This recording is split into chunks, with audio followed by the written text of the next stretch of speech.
Salut le web, aujourd'hui test du boîtier Be Quiet Pure Base 501. Allez, c'est parti.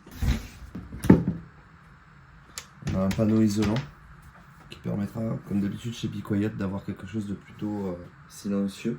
Premier aspect intérieur, les passages de câbles ont l'air plutôt chouettes. On a de quoi camoufler tout ce qui va être grosse alimentation, etc.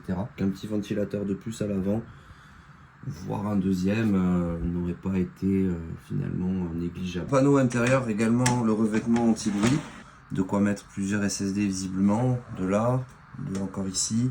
On a un rack, un disque dur 3,5. Ici après on doit parler purement design, l'avant est plutôt chouette aussi. Pour l'instant avant le montage c'est plutôt une bonne impression.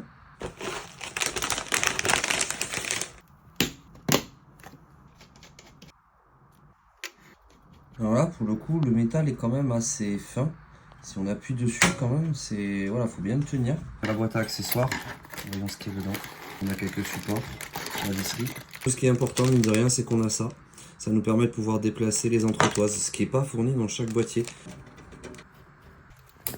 Alors là par contre très clairement ici, si on met un water cooling, faut pas qu'il soit trop épais, hein, parce qu'il n'y a pas beaucoup de marge pour faire ensuite passer les câbles. Ça c'est plutôt pas mal aussi. En fait c'est pensé pour pouvoir justement mettre un riser si on en a envie. On a la possibilité de rajouter des ventilateurs. Soit 2 en 14, soit 2 en 12. Ici, 2 en 14 ou 3 en 12. Ici, si on veut, on peut mettre seulement 1 en 12 pour mettre le 14 à l'avant. Il est quand même très modulable. C'est pas tous les boîtiers qui proposent du blanc direct sur des petits prix comme celui-là. Le câble managing se fait vraiment simplement, tout seul. On a quelques petits scratchs en plus qui sont fournis. Et il y a quand même beaucoup de place pour mettre les câbles, passer ses mains. Derrière, c'est plutôt facile d'organisation. Moi, j'aime beaucoup. Finalement, dans ce boîtier, il n'y a pas beaucoup d'inconvénients. Ce qu'on disait au départ, c'est qu'il n'y a effectivement que 2 ventilateurs fournis, mais bon, ça se remplace ou ça se rajoute. Le gros bémol, c'est ici, si on veut mettre un water cooling, on a quand même peu de place. On peut au moins mettre un 240 en classique, ça passe. Petit point positif complémentaire qu'on vous avait pas encore montré, ça s'enlève très facilement, ça se nettoie et ça se remet tout aussi facilement que ça s'enlève.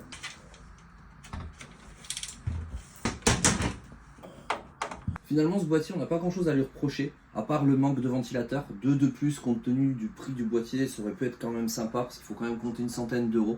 C'est pas très cher pour un boîtier avec de l'USB-C, mais bon, voilà, on est quand même sur du boîtier très correct. Et après, voilà, comme on disait, la place pour le water cooling peut être un petit peu juste, mais dans l'ensemble, c'est un bon boîtier qui pourrait aller à bon nombre de gamers.